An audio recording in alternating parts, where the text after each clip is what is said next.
Subscribe करिए हमारे channel target UP TET CTET को और बेल आइकन को दबाइए। हेलो फ्रेंड्स, मैं रेनू स्वागत करती हूँ आप सभी भावी अध्यापक एवं अध्यापिकाओं का आपके अपने channel target UP TET CTET में। दोस्तों, आज की इस क्लास में हम आपके डीएलएड सेकंड सेमेस्टर के 7वें पेपर यानी कि इंग्लिश के most important objective type questions को हम यहाँ पर पढ़ेंगे। ठीक है, ये आपकी पवन सीरीज है, इसके सारे प्रश्नों को हम पढ़ लेंगे। राजन सीरीज के भी सारे प्रश्नों को हम पढ़ेंगे, क्योंकि आप लोगों को पता है कि दोनों ही सीरीज के सारे क्वेश्चंस को हम बहुत अच्छे से सॉल्व करवाते हैं और एक्सप्लेनेशन के साथ, ताकि आपको सारी चीजें अच्छे से समझ में भी आए। तो चलिए स्टार्ट करते हैं हम क्वेश्चन नंबर 41 से। अगर आपने पहला पार्ट नहीं देखा तो टोटल 40 क्वेश्चंस मैंने इसमें करवाए हैं और उसमें जितने भी क्वेश्चंस आपने देखे हैं सारे के सारे क्वेश्चंस पिछले ईयर्स में पूछे हुए हैं। तो अगर आपने नहीं देखा है तो डिस्क्रिप्शन बॉक्स, कमेंट बॉक्स में आपको लिंक मिल जाएंगी और यहाँ पर भी जो क्वेश्चंस आप पढ़ोगे इसमें से मैक्सिमम आप देखोगे ये पुराने सालों में पूछे हुए प्रश्न है। इससे आपकी जो तैयारी है वो बेहतर हो पाएगी आपकी एग्जाम की। तो चलिए स्टार्ट करते हैं। क्वेश्चन नंबर 41 है, which of the following is in possessive case? I, me, you या माइन? तो यहाँ पर राइट आंसर है option number D, mine. Question number 42 है, which letter is silent in the word net? ठीक है, तो इसको हम नेट पढ़ रहे हैं, लेकिन यहाँ पर देखिए जो जी है ये क्या है, इसमें साइलेंट है। तो ऑप्शन ए जो है यहाँ पर ये क्या हो जाएगा, राइट आंसर हो जाएगा। यानी कि जो वर्ड्स हमारे मुख से इनको बोलते समय नहीं निकलते हैं वही होते हैं साइलेंट वर्ड। ठीक है, जैसे कि नाइफ हम बोल रहे हैं तो KNIFE होता है, तो नाइफ बोल रहे हैं तो यहाँ पर के क्या है, साइलेंट है। जैसे KNIGST होता है, जो हमारे घरों में गुड नाइट लगा होता है जो मच्छरों को भगाने के लिए, उसका जो स्पेलिंग लिखा होता है उसमें KNIGST लिखा, तो इसका मतलब होता है योद्धा। तो इसमें भी ये जो के है ये साइलेंट है। तो यहाँ पर ये जो साइलेंट वर्ड होता है उसको हम बोलते नहीं है। जैसे कि नाइफ में हमने के को साइलेंट कर दिया और नाइट में भी के को साइलेंट कर दिया, उसी प्रकार से यहाँ पर ये नेट है। ठीक है, तो ये जो जी है ये साइलेंट हो गया यहाँ पर। क्वेश्चन नंबर 43 पे आते हैं, the structural approach relates to word pattern, sentence pattern, both A and B या लेटर पैटर्न? तो जो स्ट्रक्चरल अप्रोच होता है ये वर्ड पैटर्न पर भी आधारित होता है और सेंटेंस पैटर्न पर भी। तो ऑप्शन सी जो है ये राइट आंसर हो जाएगा। क्वेश्चन नंबर 44 पे आते हैं, Friday is the day of the week? तो इसको आप लोग ध्यान से समझिएगा। हम संडे से पहला दिन मानते हैं, तो संडे, फिर उसके बाद मंडे, फिर उसके बाद ट्यूसडे, ठीक है, फिर उसके बाद ट्यूसडे के बाद वेंसडे, ठीक है, फिर उसके बाद थर्सडे, फिर उसके बाद फ्राइडे। ठीक है, तो देखिए आप जो फ्राइडे है यहाँ पर फ्राइडे ही पूछा है ना, तो ये संडे 1 हो गया, मंडे 2 हो गया, ट्यूसडे 3 हो गया, वेंसडे 4 हो गया और ये यहाँ पर आप देखिए जो थर्सडे है ये 5 हो गया और फ्राइडे जो है ये 6वां दिन हो गया। तो यहाँ पर Friday is the 6th day of the week. तो हम संडे से स्टार्ट मानते हैं वीक को इंग्लिश में, तो इसीलिए 6वां दिन हो गया फ्राइडे। ठीक है, आगे बढ़ते हैं। क्वेश्चन नंबर 45 पे, the grammar translation method emphasises the importance of writing, reading, playing या नन ऑफ दीज? तो हमारे स्कूलों में जो हमें ग्रामर ट्रांसलेशन मेथड से इंग्लिश सिखाया गया उसमें हमें पढ़ाने पर ही जोर दिया गया है कि इंग्लिश हमें पढ़ने आए, बोलने आए चाहे ना, लेकिन पढ़ने आए। तो यहाँ पर ऑप्शन बी जो है ये सही जाएगा। और यूपी बोर्ड से जिन भी प्रशिक्षकों ने पढ़ाई की है उनको ये चीज समझ में आ रही होगी कि हाँ वाकई में ग्रामर ट्रांसलेशन मेथड में इंग्लिश पढ़ने पर ही जोर दिया जाता है और नियमों पर जोर दिया जाता है। क्वेश्चन नंबर 46 है, the direct method term was coined in? The direct method term was coined in 1990, 1901, 1801 या 1910? ठीक है, तो यहाँ पर आप ध्यान से देखोगे तो 1901 जो है यहाँ पर 1901 डायरेक्ट मेथड इसी समय स्टार्ट हुआ था। क्वेश्चन नंबर 47 है, the communicative approach are one way approach, learner centred approach, A and B both या नन ऑफ दीज? तो ये जो कम्युनिकेटिव अप्रोच होता है ये लर्नर सेंटर्ड अप्रोच, यानी कि जो बच्चा सीख रहा है उसको कितना समझ में आ रहा है उसी के ऊपर सारा ध्यान इसमें फोकस होता है कम्युनिकेटिव अप्रोच में। ठीक है, क्वेश्चन नंबर 48 है, which one is not the simple visual aid? Black board, chalk board, books या रेडियो? तो जो रेडियो है यहाँ पर इससे हम खाली सुन सकते हैं, इसको देख नहीं सकते हैं, तो ये विजुअल नहीं है। ठीक है, बाकी चॉक बोर्ड को आप देख ही सकते हो, बुक्स को आप देख ही सकते हो। ठीक है, तो यहाँ पर ऑप्शन डी जो है ये सही हो जाएगा। क्वेश्चन नंबर 49 पे आते हैं, who will be invented the bilingual method? आप सोचिए ये प्रश्न आप कितनी बार देख चुके हैं पिछली क्लास में। अगर आपने नहीं देखा है तो ये 4 से 5 बार ये प्रश्न आया था। 40 क्वेश्चंस में 4 से 5 बार तो यही आया था। तो बाइलिंगुअल मेथड के जनक कौन है? Professor CJ Dodson. Question number 50 है, methods oblique approaches of teaching English is. Method और अप्रोचेस क्या क्या है इंग्लिश में? Structural approach, grammar, translation method, direct method या ऑल ऑफ दम। ये सभी को मैंने बहुत अच्छे से क्लास में पढ़ाया है, तो राइट आंसर हो जाएगा ऑप्शन नंबर डी। ये सभी क्या है? इंग्लिश को पढ़ाने के मेथड्स हैं। क्वेश्चन नंबर 51 है, who is the wild animal of following options. इसमें से कौन सा जंगली जानवर है? कुत्ता, बिल्ली, लोमड़ी या नन ऑफ दिस। तो लोमड़ी जो है ये जंगली जानवर है। क्वेश्चन नंबर 52 है, choose the name of bird. इसमें से कौन पक्षी है? डियर, क्रो, लायन या कार। तो जो क्रो है ये क्या है? पक्षी है, कौवा।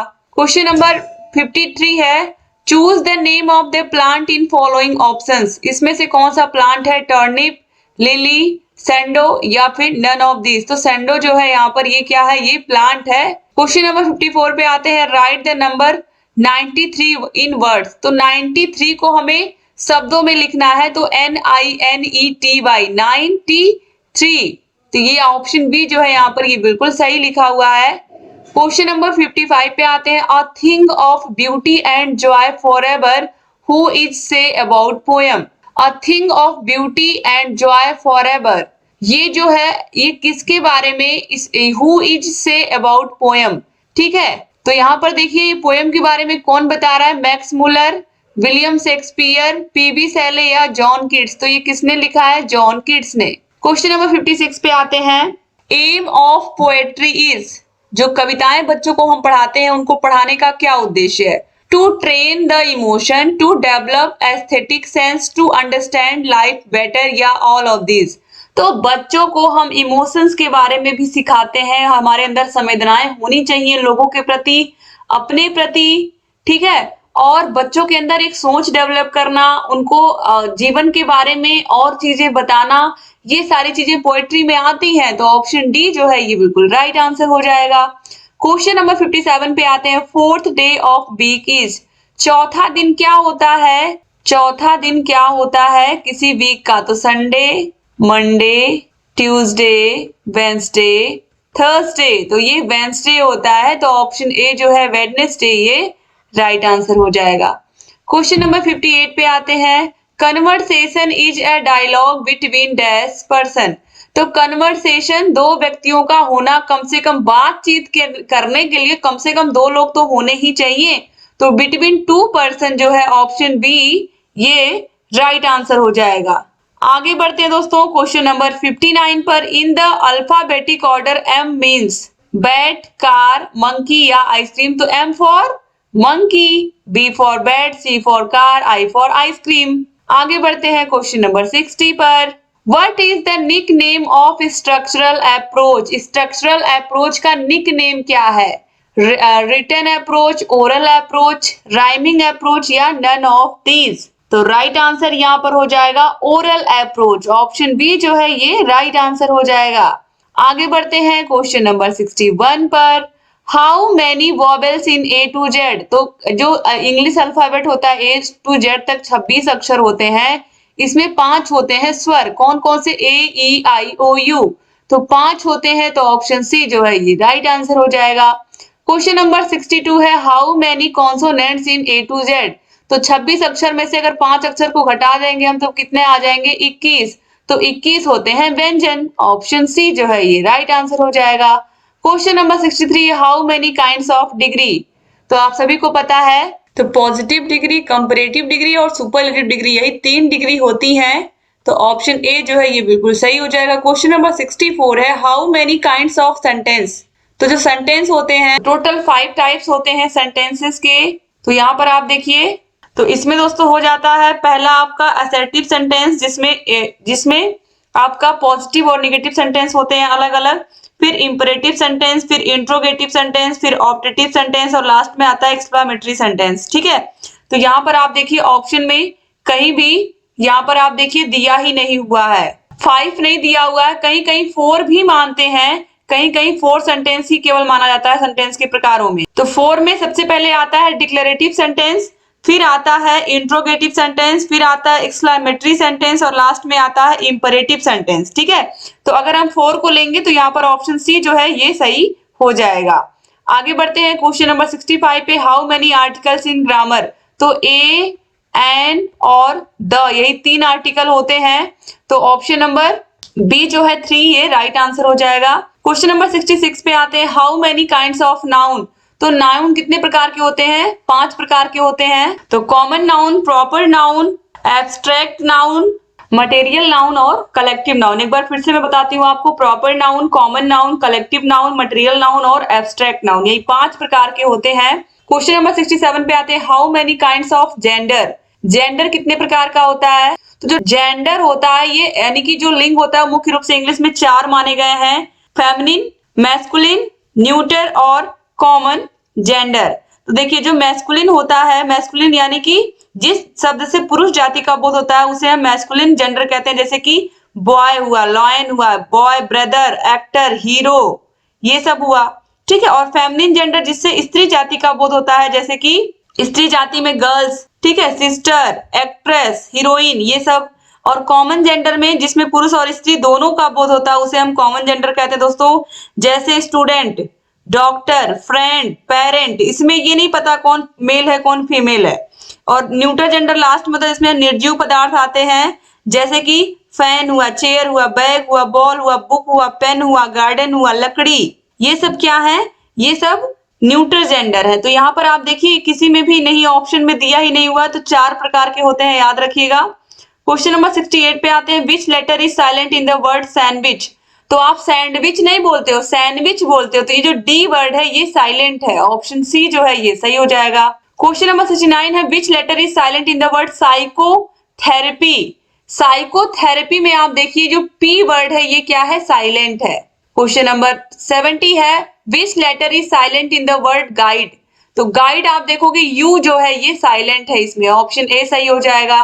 क्वेश्चन नंबर 71 है, काइंड ऑफ टीचिंग एड्स, यानी कि जो बच्चों को हम पढ़ाने के लिए जो शिक्षक सामग्रियां हम यूज करते हैं उसमें क्या क्या है? ऑडियो विजुअल एड्स, यानी कि जिनको हम देखते भी हैं और सुनते भी, जैसे कि टीवी हुआ या कंप्यूटर हुआ। ऑडियो एड्स जैसे कि रेडियो हुआ, विजुअल एड्स जैसे कि ब्लैक बोर्ड हुआ, या ऑल ऑफ देम। तो राइट आंसर हो जाएगा ऑल ऑफ देम।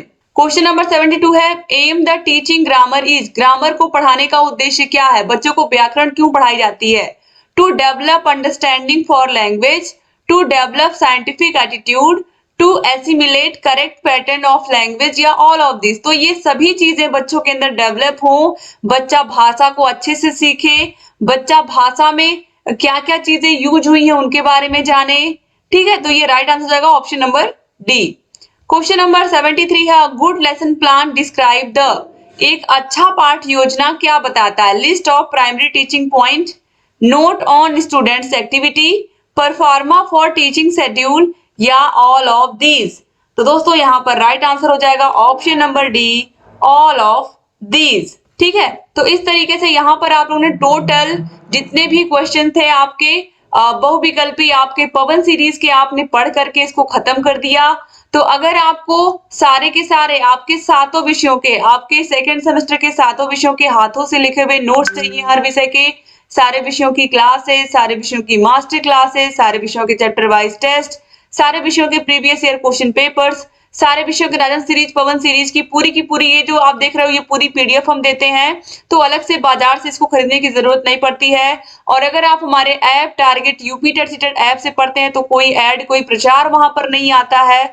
और ये है हमारा कॉन्टेक्ट नंबर, इस पर कॉन्टेक्ट करके आप पूरी जानकारी हमसे ले सकते हैं, कैसे अच्छे से आपको पढ़ाई करनी है, कहाँ पर क्या दिक्कत आ रही है, सब चीजें हम यहाँ पर आपको बताएंगे। तो बने रहिए, सारी क्लासेस को देखते रहिए और इसको शेयर करना मत भूलिएगा दोस्तों। एक बार फिर से आप सभी का बहुत बहुत धन्यवाद। और अगर चैनल को सब्सक्राइब नहीं किया तो सब्सक्राइब कर दीजिए, और डिस्क्रिप्शन बॉक्स और कमेंट बॉक्स में आपको यूट्यूब पर भी सारी क्लासेस की लिंक मिल जाएंगी। तो देखते रहिए और जहां कहीं कोई भी डाउट है हमसे पूछते रहिए। जय हिंद दोस्तों।